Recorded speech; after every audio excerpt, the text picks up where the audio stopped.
안녕하세요. 축구 전문 기자 한준입니다. 지방에서 열리고 있는 e스포츠 대회 출장을 나와 있는 관계로 여러분들에게 조금은 어색하고 낯선 환경에서 소식을 전해드리게 된 점 양해 부탁드리겠습니다. 8월 17일 토요일 새벽인데요. 유럽 축구 주요 리그들의 개막전이 진행이 됐습니다. 2024-2025 시즌 프랑스 리그1 개막전은 지난 시즌 우승팀인 파리 생제르맹이 르하브르와의 원정 경기로 치렀는데요. 이강인 선수는 이번 경기 선발 출전해서 리그1의 올 시즌 첫 번째 골, 개막골을 터뜨린 주인공이 됐습니다. 뿐만 아니라 메시, 네이마르, 음바페 등이 차례로 떠나면서 스타들이 떠나가고 있는 프랑스 리그1에서 가장 주목받고 있고 또 가장 기대를 받고 있고 또 가장 높은 퀄리티를 보여주는 선수로서 프랑스 리그1의 공식 채널 프랑스 리그의 사무국이 극찬을 쏟아내면서 이날 경기 이강인 선수의 활약을 집중 조명했습니다. 이강인 선수의 득점 어떻게 나왔는지 또 활약은 어땠는지 경기 주요 장면과 세부 기록 그리고 프랑스 현지에서 어떤 반응들 어떤 찬사와 평가가 나왔는지 총정리해드리도록 하겠습니다.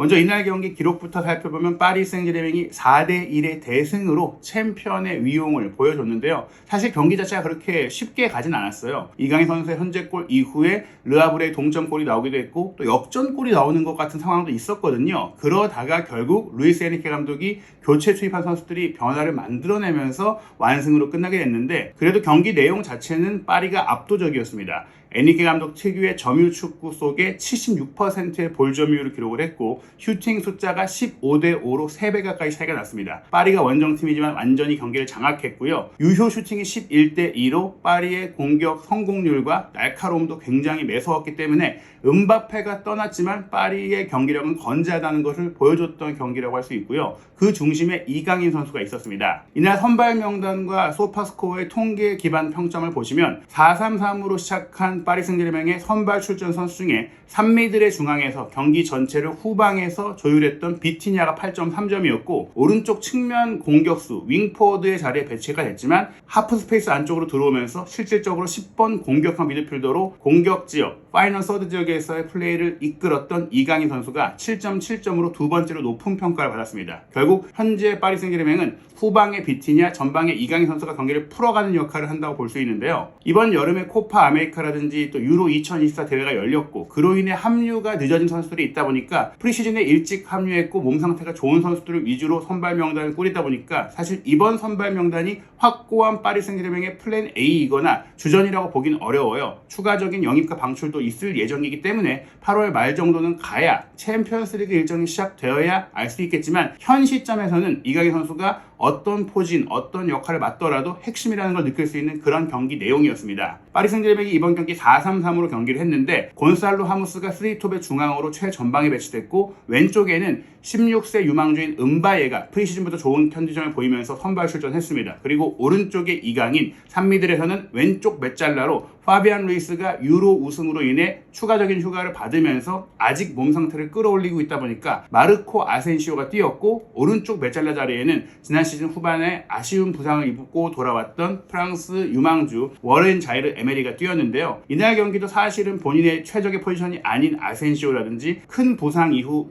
회복을 하지 못하고 있는 워렌 자이르 에메리의 경기력은 그리 돋보이지 않았습니다. 그러나 하무스의 전방 플레이라든지 특히 이강인 선수와 피티냐 선수의 2선과 3선, 1선까지 넘나드는 공격 플레이가 창의적이었고요. 포백 라인도 지금은 루이카 에르난데스가 장기 부상으로 빠진 가운데 왼쪽 풀백의 유망주인, 사실은 오른쪽 풀백이 주 포지션인 자구의 선수가 배치가 되고 센터백은 프랑크푸르트에서 영입한 왼발잡이 에콰도르 출신 센터백 윌리안 파초 선수가 영입된 지 얼마 되지 않았는데 바로 선발로 또 공식 경기에 나오게 됐고 본래 왼쪽 센터백으로 뛰어왔던 루카스 베라우드 선수가 오른쪽 센터백으로 그리고 올림픽 대회를 참가했던 하키미 선수가 이 올림픽이 또 파리에서 열렸다 보니까 끝난 지 얼마 안 됐지만 바로 합류를 해서 주장 완장을 차고 선발 출전을 했고요. 돈나룸마가 골문을 지켰습니다. 르하브르 역시 4-3-3으로 경기를 했는데요. 이번 경기 이강인 선수가 오른쪽 측면 공격수로 뛰었다고 말씀을 드렸지만 지금 보시는 개인 기록에서 히트맵을 보시면 오른쪽 사이드에서도 아주 높은 곳보다는 조금 한 칸 아래에서 경기를 대각선으로 보면서 스루 패스를 찔러주거나 롱 패스를 주거나 또 플레이를 풀어가는 역할을 하면서 순간적으로 또 전방으로 올라가서 슈팅을 때릴 수 있는 코스를 만들어줬고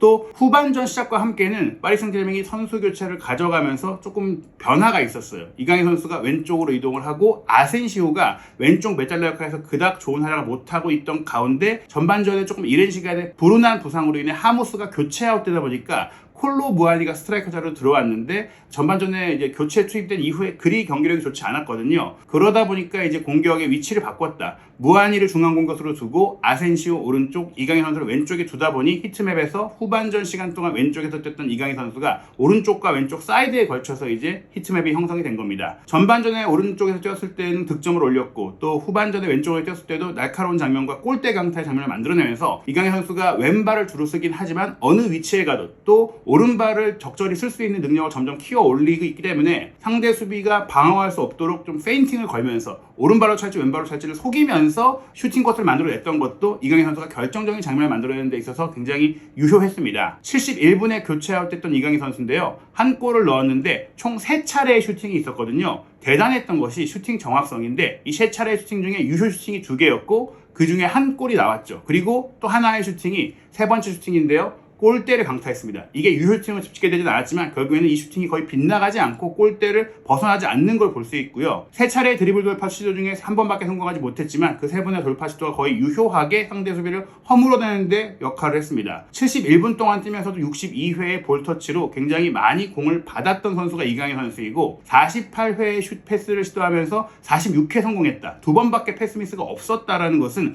공격형 미드필더 내지는 측면 공격수로 뛰는 선수들에게는 거의 나오기가 어려운 매우 정밀한 볼 연계 능력입니다. 무려 패스 성공률이 96%인데 이게 단발성이 아니라 올 시즌 프리시즌 2차례 경기에서도 모두 이 100%에 가깝게 패스 성공률이 나오고 있다는 것은 이강인 선수가 전방지역에서 모험적이고 창의적인 패스를 시도하는 선수임에도 거의 공을 잃어버리지 않으면서 꼭 필요한 순간 상대 수비의 허를 찌를 수 있는 그 순간에만 날카로운 정말 창의적인 패스를 시도하지 무리해서 이런 창의적인 패스를 남발하다가 그거 하나 얻어 걸려라 이런 선수가 아니라는 거예요. 그러다 보니까 그 위치에서 공을 점유하고 상대 지역을 지배하고 라인을 끌어올리고 경기를 하면서도 이 공이 차단되고 역습으로 넘어와서 우리의 수비가 위험에 빠지는 일을 최소화할 수 있는 안정적인 플레이메이커라는 점도 루이스 엔리케 감독이 이강인 선수를 신뢰하고 또 중용할 수 있는 이유가 되고 있습니다. 이렇게 정확한 패스를 연결하면서도 키패스 하나 기록했고요. 3차례의 크로스패스 시도하면서 한 차례 연결됐고 2차례의 롱볼은 모두 정확하게 연결이 됐거든요. 다만 워낙 거친 프랑스 리그다 보니까 프리시즌 기간이라든지 또 스페인 라리가 시절에 보여줬던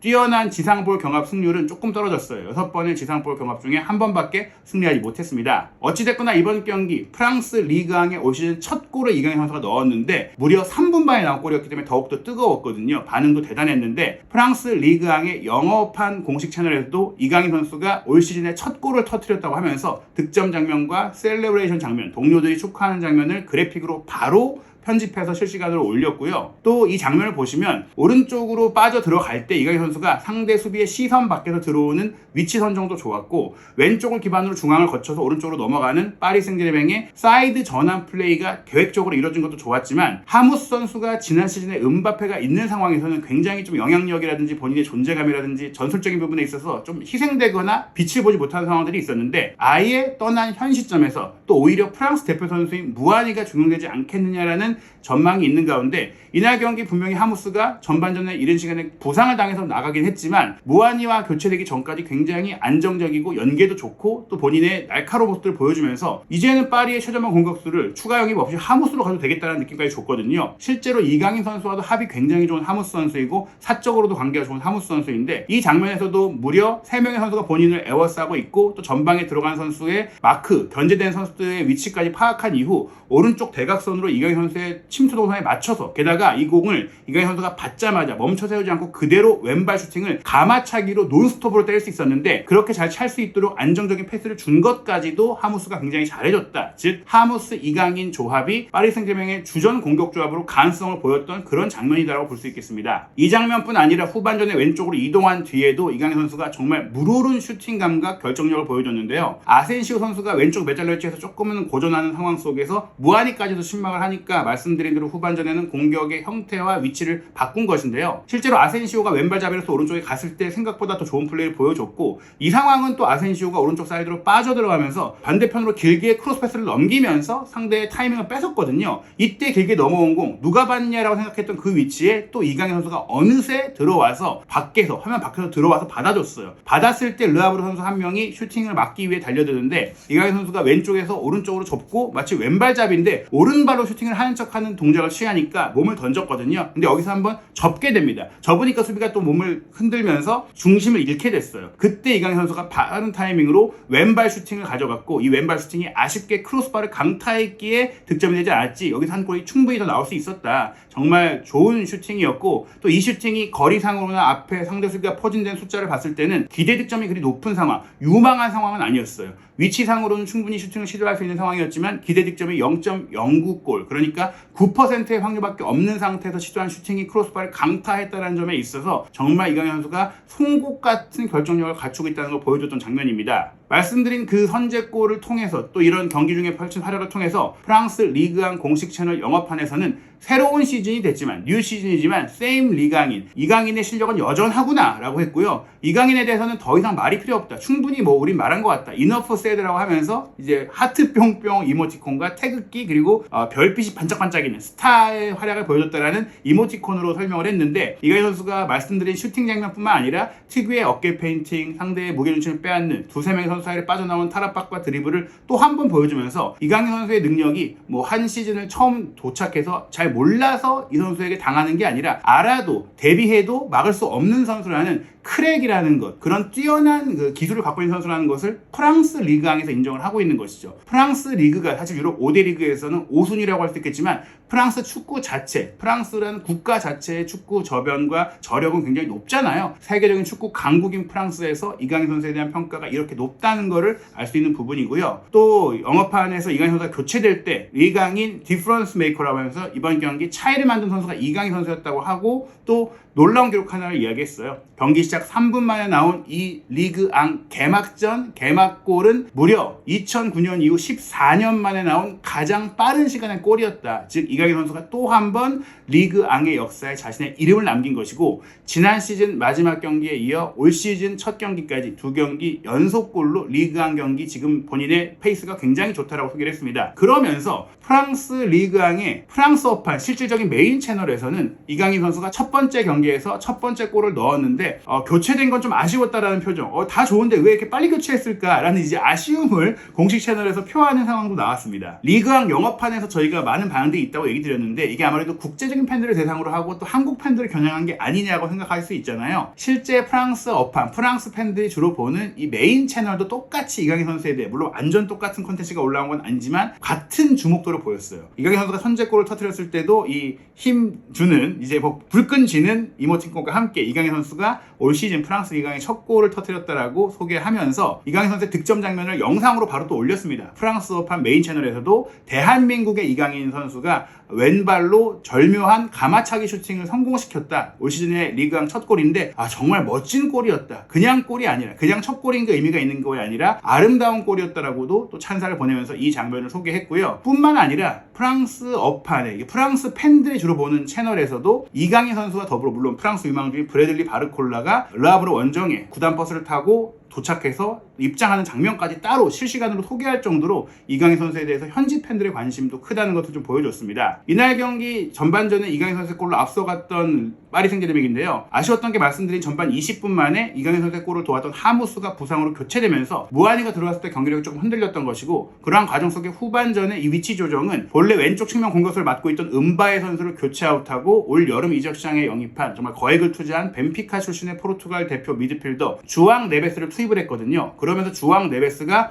왼쪽 메잘라로 들어가고 이강인 선수가 은바에가 있던 왼쪽 윙어로 가고 아센시오가 이강인 선수가 있던 오른쪽 윙어로 들어가면서 경기의 패턴이 바뀌었는데, 그러면서 하필이면 시작하자마자 3분 만에 파리가 세트피스 상황에서 동점골을 내주게 됩니다. 후방에서 길게 수비 뒷공간으로 넘어온 롱패스를 수비수인 요리스 선수가 달려들어오면서 왼발 논솔 슈팅을 때린 게, 이것도 좀 약간 골키퍼의 허를 찌르는 궤적으로 이어지면서 득점이 됐어요. 그리고 나서 또 바로 역전골이 나오는 상황까지도 펼쳐졌는데, 55분에 파리가 코너킥 공격을 위해 다 전진했을 때 그 공이 차단된 이후 르하브르 선수들이 롱볼을 수비 뒷공간으로 때려 넣었어요. 거의 모든 선수들이 전진해 있었기 때문에 뒷공간이 비어있는 상태에서 카시미르 선수가 엄청난 속도로 달려들어오면서 이 공을 먼저 낚아채고 돈나루마 골키퍼가 뛰쳐나왔지만 1대1 기회에서 침착하게 마무리하면서 2대1을 만들었거든요. 그런데 이 장면이 VAR 체크를 통해서 경합 중에 공을 잘라내고 치고 들어갈 때 카시미르가 손을 썼던 것이 포착이 되면서 취소가 됐습니다. 어찌됐거나 파리 생제르맹이 이 장면까지 나오자 굉장히 조금 당황하고 흔들리는 모습들이 있었거든요. 그러한 과정 속에 이강인 선수의 슈팅은 또 골대를 때리고 나왔었죠. 선수들이 조금 체력적으로 힘들어하는 상황도 있었어요. 그러다 보니까 루이스 에니케 감독이 71분에 연달아 3명의 선수를 교체하게 되는데, 지난 시즌에 주전으로 뛰었던 오른쪽 측면에 우스만 덴벨레, 그리고 왼쪽 측면에 바르콜라, 센터백 포지션에 마르키뉴스를 투입하면서 특히 이날 경기 왼쪽 풀백으로 출전했던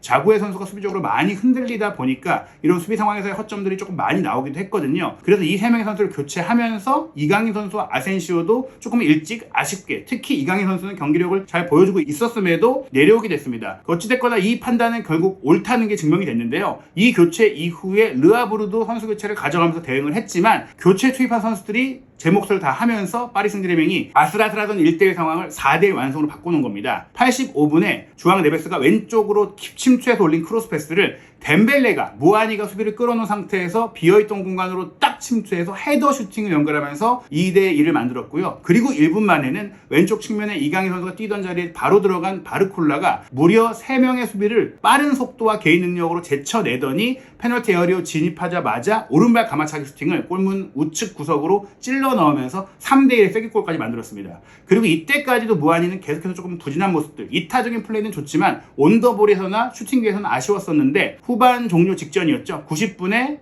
왼쪽에서 바르콜라의 패스가 넘어올 때 무아니가 중앙에서 빠르게 치고 들어가다가 수비에 밀려서 조금 파울성 몸짓에 밀려서 넘어졌어요. 실제로 이 장면이 페널티킥으로 선언이 됐고, 무아니가 자신이 얻어낸 페널티킥을 침착하게 성공시키면서 순식간에 거의 5분여 만에 1대1이 4대1로 확 벌어지면서 경기는 그대로 파리 생제르맹의 4대1 승리로 마무리가 됐습니다. 이강인 선수가 선제골을 넣었지만 팀이 1대1인 상황에서 교체되어 내려온 것은 좀 아쉬운 부분이었어요. 그렇다고 하더라도 이강인 선수가 오른쪽 사이드에서 덴벨레처럼 조금 포워드적인 움직임보다는 플레이메이커적인 움직임을 가져갔기 때문에 덴벨레와 함께 뛸 수도 있고, 또 오른쪽 사이드에서 뛰다가 왼쪽 사이드에서 뛰면서 어느 사이드든지 볼 수 있는 조금 전천후 선수, 프리롤에 가까운 선수, 만능 키로서 작동을 했기 때문에 경기 상황에서 또 이강인 선수만큼 경기 전체를 바라보면서 패스 코스를 만들어내는 선수가 현재까지는 후방에 비티냐밖에 없거든요. 비티냐가 앞에서 뛴다거나 물론 파비안 루이스가 들어온다면 그 선수가 경쟁이 필요하겠지만, 기본적으로 챔피언스리그 일정을 병행해야 되는 과정 속에 한 선수가 시즌 전체를 풀로 쉴 수 없다는 점, 그리고 이 선수들이 그래도 서로 다른 장점을 갖고 있다는 점에 있어서 이번 경기 내지 또 프리시즌 동안 계속 이어져 왔던 이강인 선수의 활약과 꾸준함은 에니케 감독이 경기 중에 어떤 조합과 어떤 선수를 꺼내더라도 이강인 선수가 선발 선수로서 플랜 A로서 활약할 수 있다, 믿을 받을 수 있다는 것들을 좀 보여줬던 게 이번 경기이고, 특히 이날 경기의 선제골에서의 결정력이라든지 골대 강타한 장면들을 봤을 때는